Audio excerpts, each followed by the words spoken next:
हमारे चैनल को सब्सक्राइब करें और बेल आइकन दबाएं। कानून की जुर्म पे हुई आज एक और शानदार जीत। खतरनाक मुजरिम बाला सिंझू, जिसे बच्चों की तस्करी के लिए देश के हर राज्यों की पुलिस तलाश कर रही थी, वो आखिरकार सीआईडी के हाथों पकड़ा गया। अब सीआईडी की टीम बाला से पूछताछ करेगी और बाला के इंटरोगेशन का वीडियो बना के उसे सबूत के तौर पर अदालत में पेश करेगी, ताकि बाला को सख्त से सख्त सजा दी जा सके।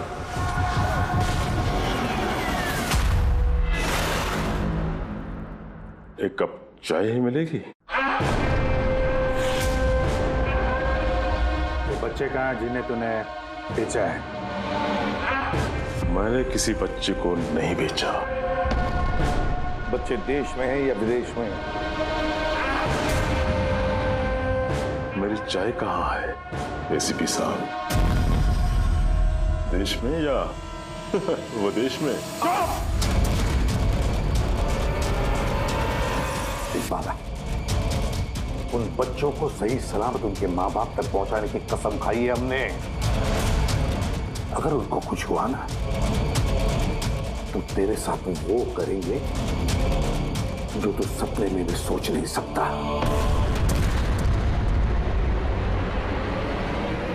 एसीपी साहब, आप मुझे धमकी दे रहे हो? हाँ? शुक्र मना हम लोग हैं तो सिर्फ बात कर रहे हैं। अगर दया होता ना तो क्या कर लेता वो? ज्यादा से ज्यादा मेरे लिए चाय बना के लाता वो।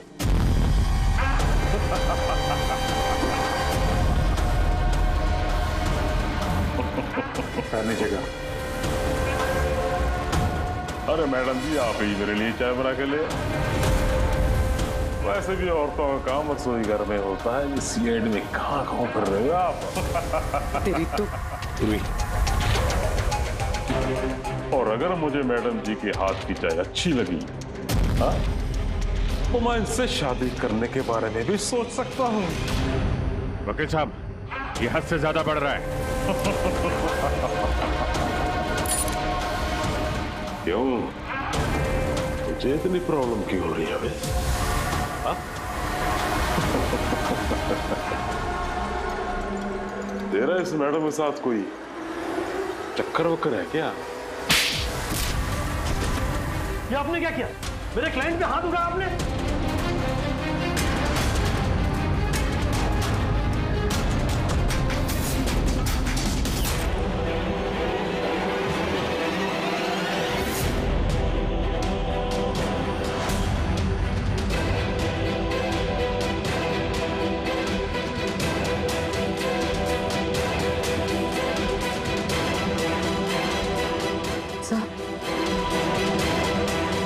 So he's dead?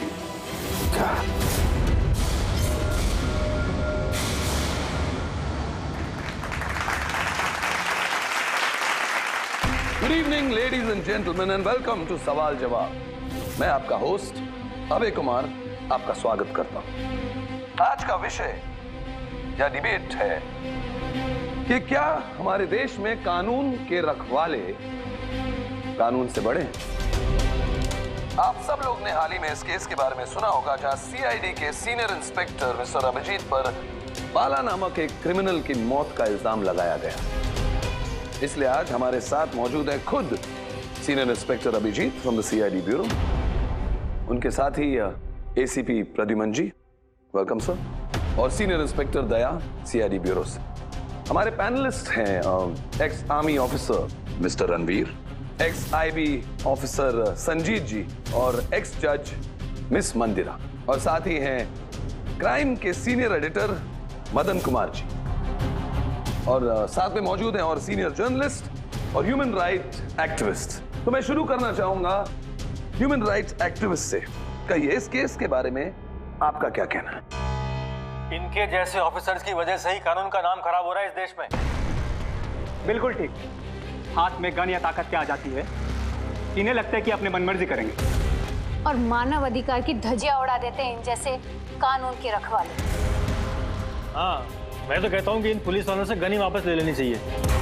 गन चलाने की नैतिकता क्या होती है इन लोगों को समझ में नहीं आती। जी मैं तो ये कहूंगा कि ये लोग सिर्फ राई का पहाड़ बना रहे हैं। बाला सीआईडी वालों के साथ बदतमीजी कर रहा था। अब ऐसे में अगर हाथ उठ भी गया तो इसका मतलब ये तो नहीं है ना कि अभिजीत पर खूनी बनने का ठप्पा ही लगा दें आप लोग। और किसी मुजरिम से होता गलती से एक खून तो क्या आप उसे छोड़ देते हैं या फिर कोई आम इंसान से? नहीं ना। तो फिर जो नियम आम इंसान पे लागू होता है वो इन सीआईडी वाले पे क्यों ना हो? मिस मंदिरा, आप कब से चुप बैठी हैं? इस विषय के बारे में आप क्या कहना चाहेंगे? अभी जी मैं चुप इसलिए हूँ क्योंकि जिस सीआईडी टीम की बहादुरी की मिसालें लोग देते हैं उनको आज यहाँ अपमान करना ठीक है क्या? देखिए, मेरे हिसाब से इस बहस का कोई अंत नहीं कि अभिजीत सही है या गलत। ये सब अपने अपने नजरिए पे डिपेंड करता है। अब मैं बात करना चाहूंगा एसीपी प्रद्युमन जी से, जिनका लंबा करियर जो देश के प्रति जिम्मेदारी और फर्ज से भरा हुआ है। इस केस में आप किसका साथ देंगे? सीआईडी के अभिजीत जी का या फिर कानून का? देखिए, आज तक मैं हमेशा कानून का साथ देता आया और आगे साथ देता रहूंगा। इंसाफ होके रहेगा और मैं ये कहने का किसी को भी मौका नहीं दूंगा कि कानून हम सीआईडी वालों के लिए अलग है और आम लोगों के लिए अलग। जब तक इंक्वायरी कमीशन का डिसीजन नहीं आता तब तक सीनियर इंस्पेक्टर अभिजीत सीआईडी की ड्यूटी से सस्पेंड रहेंगे।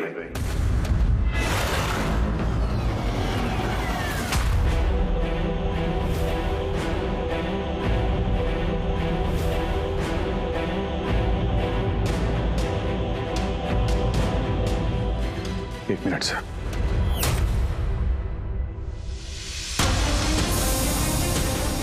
तो मेरे बारे में लोग क्या कहते हैं इससे मुझे कुछ फर्क नहीं पड़ता।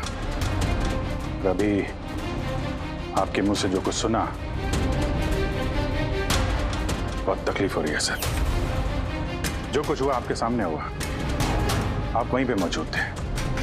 अपने दिल पे हाथ रख के कहिए सर कि मैंने जानबूझ के उस आदमी को मारा है। और अगर आपका जवाब हाँ है तो मैं बिना किसी अदालत के फैसले के खुद फांसी के फंदे के सामने जाके खड़ा हो जाऊंगा। अभिजीत, रिलैक्स। नहीं यार दया, बस अच्छा मजाक बना रखा है।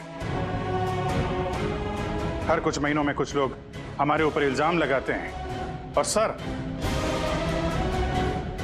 हमारा साथ देने के बजाय हमें सस्पेंड कर देते हैं। और आप लोग बड़ी बड़ी बातें कर रहे थे मानव अधिकार की।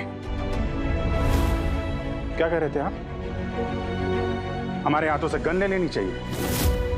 अगर आज आप लोग अपने घरों में सुरक्षित तरीके से होली दिवाली मना रहे हैं वो इसलिए कि हमारे हाथों में गन्स हैं। हम लोग रात भर जागते हैं ताकि आप लोग चैन की नींद सो सकें।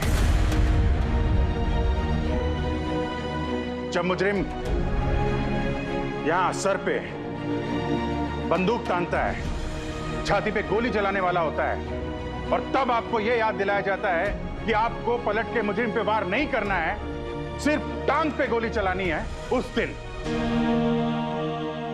दिन मैं आपसे ह्यूमन राइट्स और मानव अधिकार की स्पेलिंग पूछूंगा। उस दिन। आज मैं दुनिया वालों के सामने खुल के बोलना चाहता हूं, बाला जैसे आदमी को जिंदगी जीने का कोई अधिकार नहीं। वैसे भी अदालत उसे फांसी की सजा देती ना। कुछ दिन पहले मर गया तो कौन सा तूफान आ गया? पर इतने साल अगर सीआईडी में मेरे हाथ बंधे नहीं होते तो इन जैसे लोगों का इंसाफ मैं कब का कर चुका होता है। और वैसे भी ऐसे कानून का क्या फायदा है जो मुजरिमों को सजा नहीं दे सकता? और वो कानून मुझे क्या सस्पेंड करेगा? मैं खुद सस्पेंड करता हूं ऐसे कानून।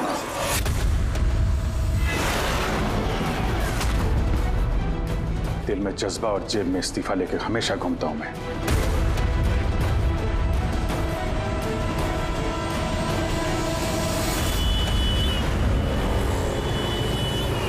अरे यार हम लोग तो दोस्त हैं यार, दोस्त। अरे मेरे दोस्त, क्या चाहिए आपको आज? अरे कुछ मेरे दोस्त के लिए लेके आओ यार। आप और हम एक चल चल। जी क्या हो क्या तुम्हें? अरे कौन सी जगह पे बैठे और किस तरह के लोग हैं साथ में? चलो उठो उठो, चलो घर चलो। कहाँ चले? सीआईडी ब्यूरो ही तो मेरा घर था और मुझे वहां जाने की परमिशन नहीं। सर सब ठीक हो जाएगा सर, आप यहाँ से चलिए। सब ठीक हो जाएगा। इससे ज्यादा और क्या ठीक होगा? और अब मैं सीआईडी ऑफिसर नहीं हूं। कोई भी ह्यूमन राइट्स वाला, कोई भी इंक्वायरी कमीशन मेरा कुछ नहीं बिगाड़ सकती। सारे मुजरिमों को एक एक करके मार डालूंगा मैं, और तुम लोग भी मेरा कुछ नहीं कर सकते। और ना वो तुम्हारा एसीपी प्रद्युमन। जाओ उसके पास जाओ तुम लोग, मुझे तुम लोगों की शक्ल नहीं देखनी। जाओ। अभिजीत तुम होश में भी हो? तुम्हें पता है तुम क्या बोल रहे हो? अरे छोड़ो यार, ये दोस्ती दिखानी थी ना तो उस दिन दिखानी चाहिए। आज ही अपनेपन का ढोंग करने की कोई जरूरत नहीं है। क्या बोला तुमने? ढोंग? तुम्हें ये ढोंग लगा? और क्या?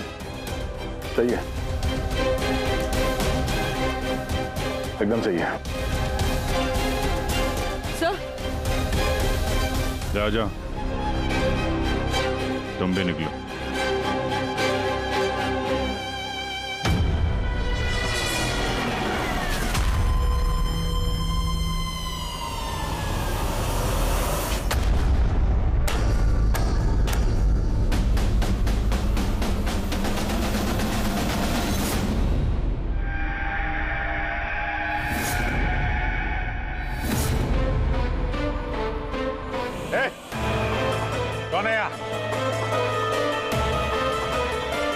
आंखों में पट्टी क्यों बांध रखी है?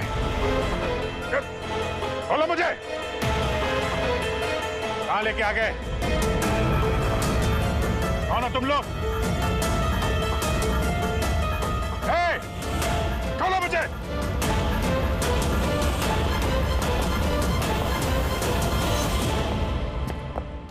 कौन हो तुम लोग? पट्टी खोलो।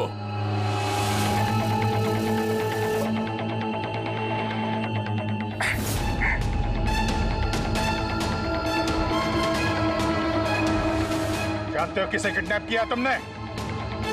एक सीआईडी ऑफिसर। अभिजीत, अब तुम एक सीआईडी ऑफिसर नहीं रहे। सीनियर इंस्पेक्टर अभिजीत सीआईडी की ड्यूटी से सस्पेंड रहेंगे। डरो मत, तुम्हें हमसे कोई खतरा नहीं। हमें अपना दोस्त समझो। दोस्त? आखिर हो कौन तुम लोग? सब पता चल जाएगा अभिजीत कि हम कौन हैं और तुमसे चाहते क्या हैं। वहां अंधेरे में छुप के क्यों खड़े हो? हिम्मत है तो सामने आओ। हम अंधेरे में इसलिए हैं क्योंकि ये देश और समाज रोशनी में हमें हमारा काम करने नहीं देता। क्या मतलब? हम भी तुम्हारी तरह कानून के रखवाले हैं, लेकिन तुम कानून के दायरे में रह के काम करते हो और हम उसके बाहर। हम सीधा मुजरिमों का इंसाफ करते हैं, न कोर्ट, न कचहरी, न इंक्वायरी कमीशन, सीधे सजाए मौत। एक मिनट, ये तुम लोग क्या कह रहे हो? मैं कुछ समझ नहीं पा रहा हूं। पहचानते हो इसे? ये तो मालविका है, कहने को सोशलाइट, लेकिन कई आतंकवादी गतिविधियों से जुड़ी हुई है ये। Good, next. Rangan Banga real estate का बिजनेस दिखाने के लिए और उसकी आड़ में ड्रग्स का लेन देन। विलियम? ये तो विलियम है। 7 मर्डर का इल्जाम है इसके ऊपर। That's right. मगर मुझे क्यों दिखा रहे हो इनकी तस्वीरें? मुझसे क्या चाहते हो? बताते हैं। पहले तुम जरा ये बताओ कि अगर तुम्हें ये पता चले कि इन मुजरिमों को कानून कभी सजा दे नहीं सकता, तब तुम क्या करोगे? अगर इनको कभी सजा नहीं मिल पाई तो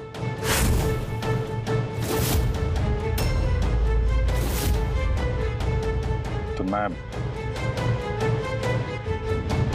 खुद मार दूंगा इनको। वैसे भी किसी भी मुजरिम को इस धरती पे सांस लेने का हक नहीं है। सबको कुचल के मार देना चाहिए, सबको। Very good.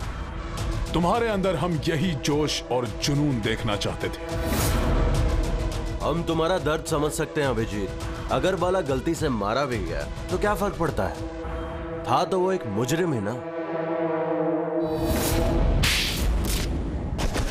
So he's dead? अब तुम ही बताओ अभिजीत, इतने सालों की ड्यूटी का ये जो सिला मिला है तुम्हें, क्या ये ठीक है? इनके जैसे ऑफिसर्स की वजह से ही कानून का नाम खराब हो रहा है इस देश में। और मानव अधिकार की धज्जियां उड़ा देते हैं इन जैसे कानून के रखवाले। हाथ में गन या ताकत क्या आ जाती है, इन्हें लगता है कि अपनी मनमर्जी करेंगे। नहीं, बिल्कुल ठीक नहीं है। सिर्फ मैं ही जानता हूं सम्मान का घूंट पीने से क्या बीत रही है मुझ पे। किस आग में चल रहा हूं मैं। हम समझते हैं अभिजीत, इसलिए तो तुम्हारी तरफ दोस्ती का हाथ बढ़ा रहे हैं।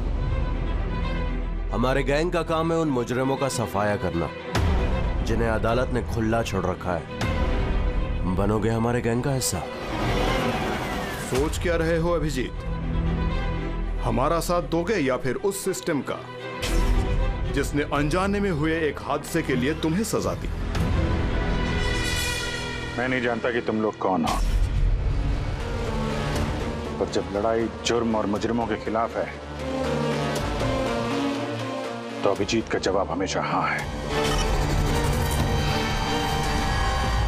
पर इससे पहले तुम्हें अपनी वफादारी की परीक्षा देनी होगी। वफादारी की परीक्षा? कौन है आदमी? छगन। आज तक 5 औरतों को मार चुका है ये, और अदालत ने इसे दिमागी रूप में बीमार करार देकर रिहा कर दिया। लो रिवॉल्वर और चलाओ गोली।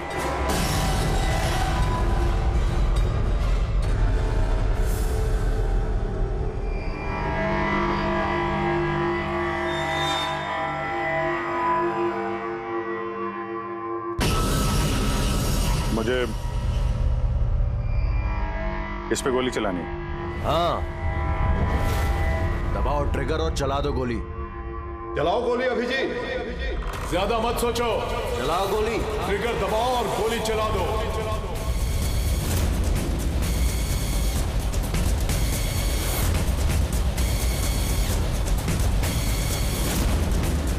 चलाओ गोली। चलाओ गोली।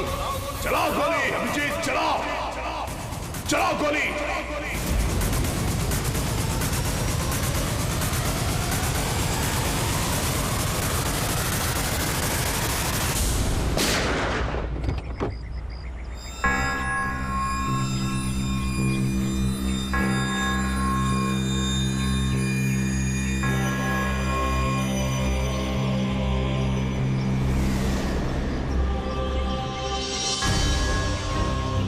हमारे फोन का इंतजार कीजिएगा।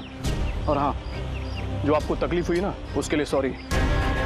और एक बात ध्यान में रखिएगा, फोन हमेशा अपने साथ रखिएगा। अगर बाथरूम जाना है तो भी।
मैं आ गया।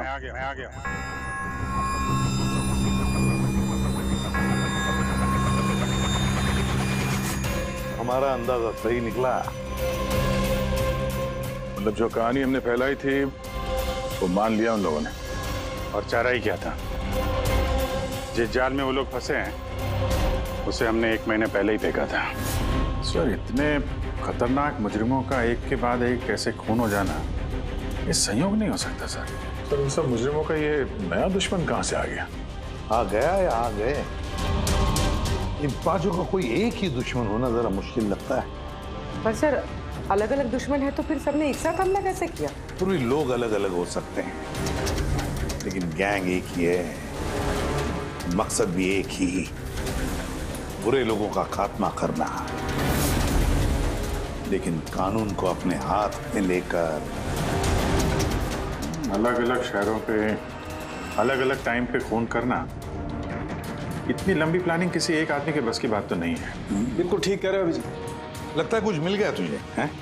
हाँ बस। क्या? बस इसमें कोई एक खूनी नहीं है, क्योंकि अधिकतर हर एक खूनी का खून करने का अपना एक खास पसंदीदा तरीका होता है, लेकिन यहां पर ऐसा नहीं। ये देखो, इसे गोली मारी गई है। गोली बहुत दूर से मारी गई है, लेकिन गोली सीधी जाकर के दिल में लगी है, 1 इंच भी इधर उधर नहीं। दूसरा, इसे मार्शल आर्ट के किसी एक खास मूव से मारा गया है, बहुत ही खतरनाक, एक झटके में चित। और ये तीसरा मर्डर? ये तीसरा, इसे जहर से मारा गया है। एक खास नुकीली चीज से जहर इंजेक्ट किया गया है सीधा आर्टरी में, जहर तुरंत खून में मिल गया और ये खत्म। तो तीसरा मर्डर भी किसी एक्सपर्ट ने किया है सर? हाँ, ये पहला शार्प शूटर, दूसरा मार्शियल एक्सपर्ट, और तीसरा खास तरीके से जहर का इंजेक्शन देने वाला। ये जो भी है, इन्होंने अलग अलग तरीके से जान लेने की ट्रेनिंग पाई है, जैसे कोई स्पेशल एजेंट। और शायद इस गैंग में इस तरह की सोच रखने वाले और भी लोग शामिल होंगे जो समाज से मुजरिमों को मिटाना चाहते हैं। सर, अगर ये लोग इतने एक्सपर्ट हैं तो ना ही कोई सुराग छोड़ेंगे, ना ही कोई पहचान। इन तक पहुंचेंगे कैसे? लोहा लोहे को काटता है पूर्वी। इन लोगों की गैंग तक पहुंचने का एक तरीका है, बाला की मौत का नाटक। सब कुछ प्लान के मुताबिक चल रहा था सर। फिर उन्होंने मुझे एक आदमी के ऊपर गन तान के ट्रिगर दबाने को कहा। और तुमने ट्रिगर दबा दिया?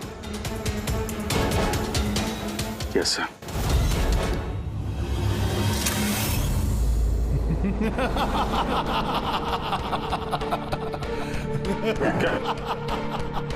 क्या मतलब है ये सब? हाँ? कहा था ना हमने, तुम्हारी परीक्षा ली जाएगी ये देखने के लिए कि तुम इस काम को अंजाम दे सकते हो या नहीं। तो मुझे किसे मारना है? एक ऐसा इंसान जो इंसान कहलाने के लायक भी नहीं है, देश के उत्तरी राज्यों में ड्रग्स का धंधा करता है, और न जाने इसकी वजह से कितने नौजवान अपनी जिंदगी बर्बाद कर चुके हैं। उसका नाम? अपने आप को बहुत बड़ा बिजनेसमैन समझता है, लेकिन ड्रग डीलिंग ही उसका असली काम है। एक बार वो शहर में वापस आ जाए, बस उसके बाद उसका काम तमाम। नाम? नाम में क्या रखा है? गोली मारने के ठीक 1 घंटा पहले तुम्हें बता दिया जाएगा कि कब और कहां गोली चलानी है। ट्रिगर कैसे दबा दिया? उसे कुछ हो जाता तो, मारा जाता तो? नहीं दया, कुछ नहीं होता। वो गन के वजन से मैंने अंदाजा लगा दिया था, अंदर कुछ गोलियां वोलियां थी नहीं। अभिजीत, अब उनके रंग में इस कदर रंग जाओ कि रत्ती भर तक शक ना करे वो लोग। यही एक तरीका है उन तक पहुंचने का। लेकिन इसके पहले वो कुछ बड़ा अंजाम करें। अगर हम उनके अड्डे तक पहुंच जाएं और उन्हें वहां गिरफ्तार कर लें तो? मगर उनके अड्डे तक पहुंचेंगे कैसे? तुम्हारे आंखों पर तो पट्टी बांध रखी थी। पट्टी बंधी थी दया, लेकिन उनके अड्डे से घर पहुंचने तक मैंने रास्ते को अच्छी तरीके से महसूस किया है, और जो कुछ मुझे लगा मैंने इस पेन ड्राइव पर रिकॉर्ड किया है। ये मेरे कपड़े हैं, जूते हैं, इनसे भी शायद कुछ मदद मिले उनके अड्डे तक पहुंचने के लिए। सर, जो भी करना है जल्दी करना होगा। कभी भी मुझे वो फोन आ सकता है ड्रग डीलर को मारने के लिए।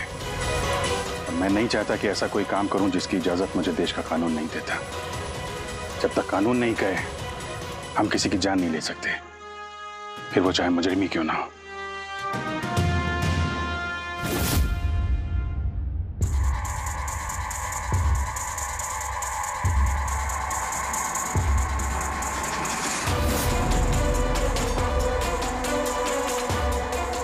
ध्यान से सुनना, कुल मिला के 1.5 घंटे लगे थे मुझे उनके अड्डे से अपने घर आने में। कार की स्पीड 60 के ऊपर नहीं गई होगी। 15 मिनट गाड़ी ट्रैफिक जाम में फंसी हुई थी। 10:15 उस वक्त मुझे किसी की अर्थी जाती हुई सुनाई थी। और हाँ, जब हम अड्डे से निकले थे तो वहाँ कहीं मंदिर में आरती हो रही थी लाउड स्पीकर पर। और कुल मिला के 6 ट्रैफिक सिग्नल पे गाड़ी रुकी थी और कुछ 5 फ्लाईओवर्स थे और हर फ्लाईओवर को क्रॉस करने में करीब 40 से 45 सेकंड लगते थे। रेलवे स्टेशन और एक फ्लाईओवर के नीचे रेलवे स्टेशन था जहाँ पे ट्रेन की अनाउंसमेंट हो रही थी। सर आप अंदर। सर ये देखिए, अनिकेत कुमार सर, सीबीआई ने अभी थोड़े दिन पहले इससे बातचीत भी की थी। सर देश के कई जगहों पर ये ड्रग्स का धंधा करता है। अभी कहाँ है? सर वो फ्रेडी सर दिख रहे हैं। सर ये पैडी है, धान। ओह ये पैडी है, वो जो तुम अभिजीत की कमीज पर से लेके आई थी वो रेशा, वो एक गनी बैग का रेशा, किसी बोरी का। मतलब पैडी और बोरा, इसका मतलब ये कोई गोदाम है। गोदाम को अपना अड्डा बना रखा है उन लोगों ने। कोई ऐसा गोदाम जहां पर अनाज रखा जाता है या फिर कोई ग्रेन मिल। सर ये रूट लिया उन लोगों ने। ये रूट ठीक वैसा है जैसे अभिजीत सर ने बताया था, विरार की तरफ जाता है ये। गुरजापुर में। डॉक्टर साहब, क्या अभिजीत को अनाज के गोदाम में रखा गया था? अनिकेत आज सुबह ही ग्रीस से वापस लौटा है, अभी तो वापस नहीं आया। अच्छा, अब गैंग वालों का फोन आएगा अभिजीत को, आएगा फोन।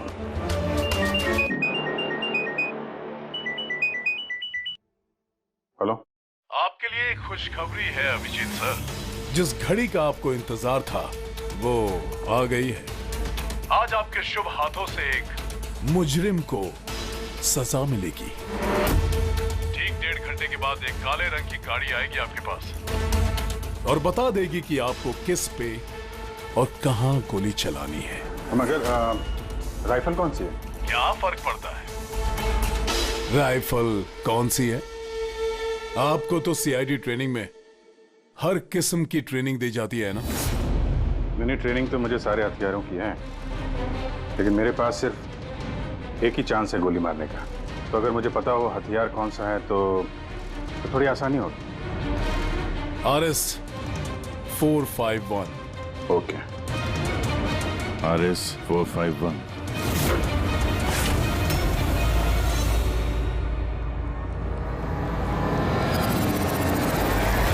ये क्या कह रहे हैं आप?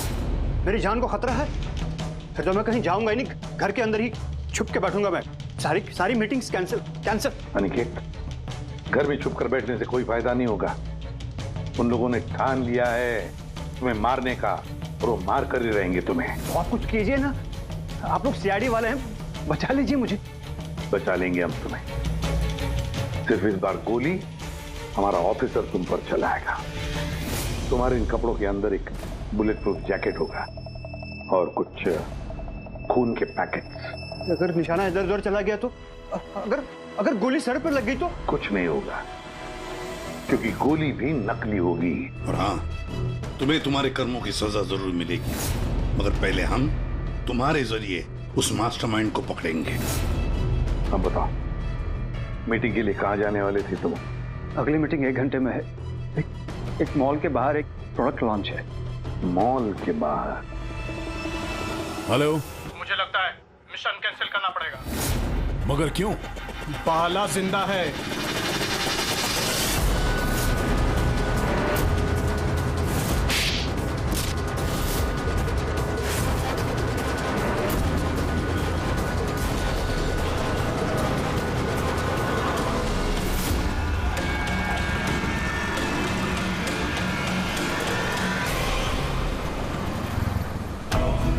बहुत बड़ा धोखा हुआ हमारे साथ में। अभिजीत के हाथों किसी का खून हुआ ही नहीं है। प्लान कैंसिल नहीं करेंगे आप। सीआईडी और अभिजीत को इस धोखे की बहुत भारी कीमत चुकानी पड़ेगी।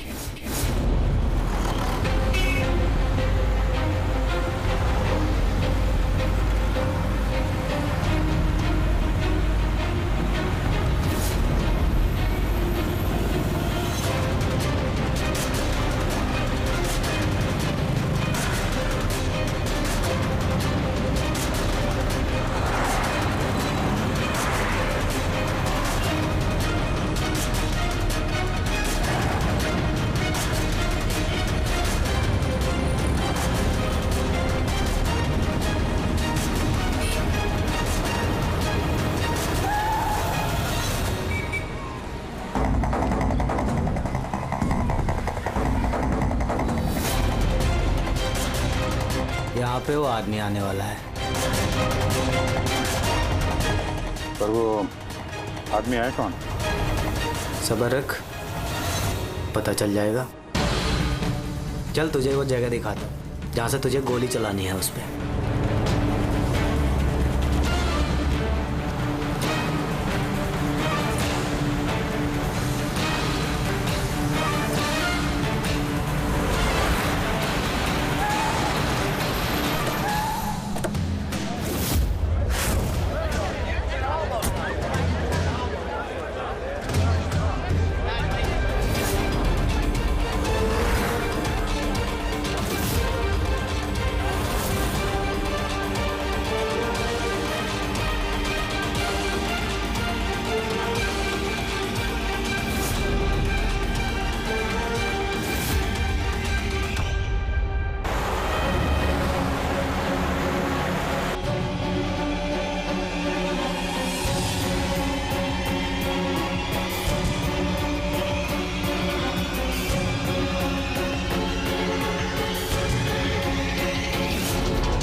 गोडाउन तो एकदम खाली है, कोई भी नहीं है यहाँ पे। हाँ सर, ये वो गोदाम तो नहीं लग रहा है जिसे हम ढूंढ रहे हैं। ओ भाई साहब, कौन है आप लोग? क्या चाहिए? तुम यहाँ पे काम करते हो?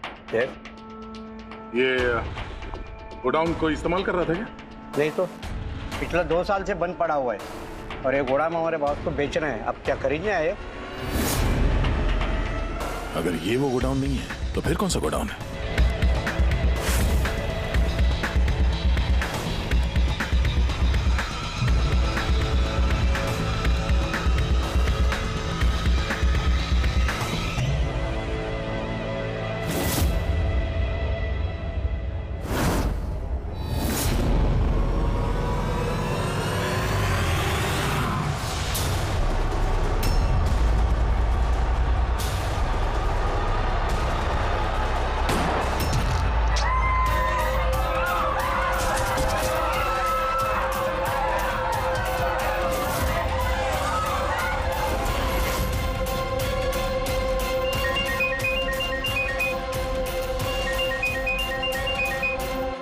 मुबारक हो अभिजीत, तेरी कामयाबी के लिए। अनिकेत की टिकट कट चुकी है। अब बैठो गाड़ी में, मिलकर बधाई दूंगा तुम्हें। ठीक है, आ रहा हूं मैं।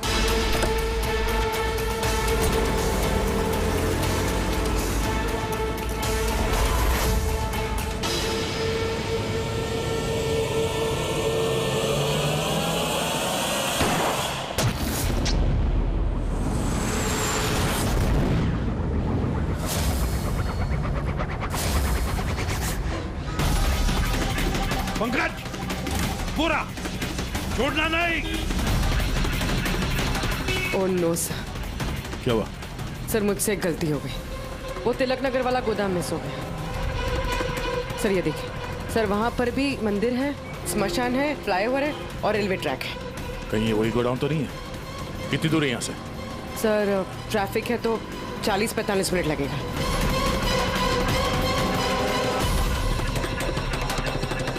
ये तो असली खून है फ्रेंड। सर मुझे को पता था हमारे प्लान का। अभिजीत सर नकली गोली चलाने वाले थे। अभिजीत की जान को खतरा है। दया को फोन करना होगा। दया, देखो अनिकेत पर किसने गोली चलाई है, असली गोली। हाँ, अभिजीत की जान को खतरा है। उनके अड्डे का पता चल गया? नहीं सर, ढूंढ रहा हूँ। जल्दी जल्दी दया, टाइम नहीं है हमारे पास।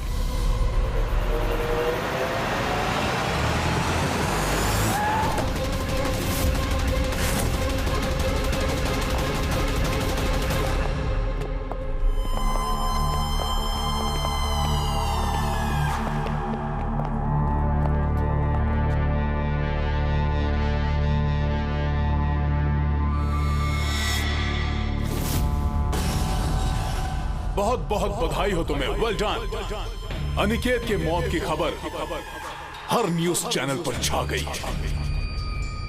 और अब तुमने हमारा विश्वास जीत लिया है। इसलिए अब हम अंधेरे से रोशनी में आकर तुमसे अपनी पहचान करवाएंगे।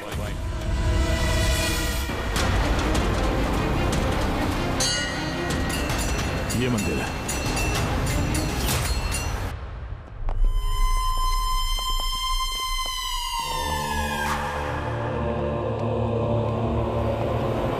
हमारे पैनलिस्ट हैं ex IB officer Sanjeet ji, ex जज miss Mandira, ex army officer mister Ranveer. ओह,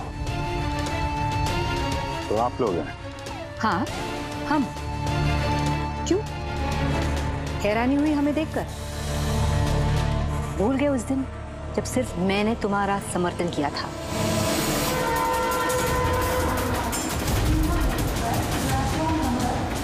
ये रेलवे स्टेशन। अभिजीत, हम सबका मकसद एक है, जुर्म का सफाया। मगर आपके ये चौथे साथी, इनको क्या हुआ है? ये सामने क्यों नहीं आ रहे? मैं सामने आऊंगा भी नहीं, क्योंकि तुम एक धोखेबाज हो।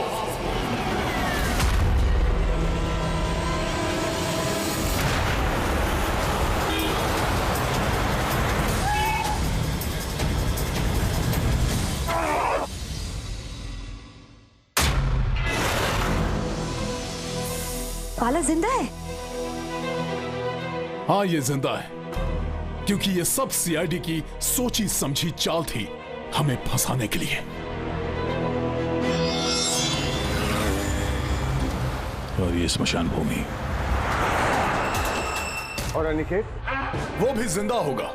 जरूर इस अभिजीत ने उसे नकली गोली मारी होगी। अभिजीत, इस धोखे की सजा सिर्फ मौत है, सिर्फ मौत। तुम और बाला दोनों मरोगे, दोनों। और तुझे हम नहीं मारेंगे, ये मारेगा। मैं क्यों? क्योंकि एक ईमानदार और बहादुर ऑफिसर को मारना हमारे ईमान के खिलाफ है। चल, तू मार, नहीं तो हम तुम्हें मारेंगे। वो तो आप वैसे भी मार दोगे। नहीं, हम तुम्हें एक और मौका देंगे। चलाओ गोली। ले वाला, पिस्तौल ले। ले।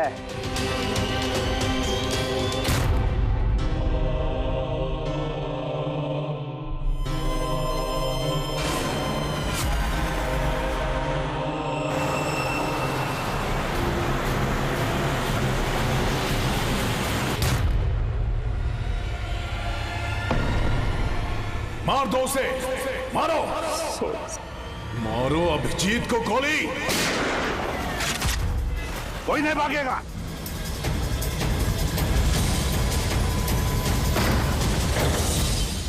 ओह, अभय जी, तो आप है सबके पीछे। समाज को सुधारने निकले थे तुम? हाँ? चल। मैं आपका होस्ट अभय कुमार। हम लोगों ने जो कुछ भी किया उसका हमें बिल्कुल अफसोस नहीं। हम लोग भी देश के लिए कुछ करना चाहते थे, जैसे आप लोग करना चाहते हो।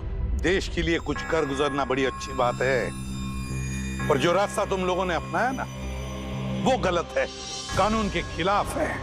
तो कानून कौन सा 100% परफेक्ट है? ये वही कानून है जिसके चलते इतने सारे मुजरिम समाज में आजाद घूम रहे हैं। उस अनिकेत को भी आपने बचा लिया ना? हाँ, अनिकेत को हमने बचा लिया, सिर्फ गोलियों से, कानून से नहीं, समझे? रही बात परफेक्शन की, तो 100% परफेक्ट कुछ भी नहीं होता है, उसे बनाना पड़ता है। आप लोगों का तरीका क्या परफेक्ट है? क्या गारंटी है इस बात की कि अपनी सनक के चलते तुम लोगों ने सिर्फ गुनहगारों को ही मारा है, किसी निर्दोष को नहीं? अब उसी अदालत के सामने जाकर अपनी शिकायत पेश करना, उस अदालत से जिससे तुम इतने परेशान हो। अब वही अदालत तुम्हारा इंसाफ भी करेगी। अब पता चलेगा तुम लोगों को कि अपने देश के कानून की मर्यादा का एहसास क्या होता है। केस बड़ा ही पेचीदा था सर। हाँ, तो मुजरिम भी तो पकड़े गए और एक केस खत्म। चलो भाई, घर नहीं जाना क्या? मगर अभी एक अपराधी को पकड़ना बाकी है। क्यों दया? Hello CID. कौन है आप लोग? क्या चाहिए? मैं विक्रांत हूँ, क्राइम टीम से। हमें यहाँ की तलाशी लेनी है। ये सर्च वारंट है। तलाशी?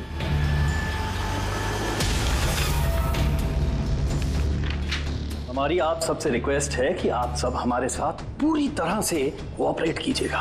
क्या हम जान सकते हैं कि तलाशी क्यों ली जा रही है? दमन के फांसी वाले केस में आप सबके खिलाफ कंप्लेंट है कि आप सब ने एविडेंस के साथ छेड़छाड़ की थी। दया हमारे पास है, हमारी जेल में। तो अगर दया को बचाना चाहते हो तो पहले मेरे भाई को बचाना होगा, वरना ठीक 4:30 बजे ना सिर्फ मेरे भाई को फांसी होगी बल्कि सीनियर इंस्पेक्टर दया भी फांसी पर चढ़ेगा। तलाशी शुरू करो। आप सबके फोन रिकॉर्ड्स भी चेक किए जा रहे हैं। अब आप सब पे कड़ी नजर रखी जाएगी।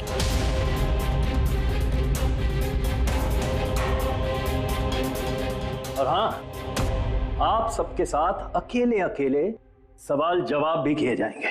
मेरी आपको पर्सनल सलाह है, जो भी बोलना बिल्कुल सच बोलना। ये सीआईडी का फ्यूचर तय करेगा। सीआईडी से हैं, कोई पानी का बुलबुला नहीं। और तुम कौन होते हो हमारा फ्यूचर तय करने वाले?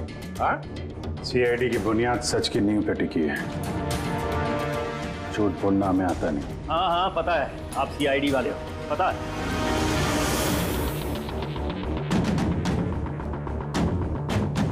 लेकिन आप जो भी हो, कानून से ऊपर नहीं हो। और अब वक्त आ गया है कि आपको कानून की याद दिलाई जाए।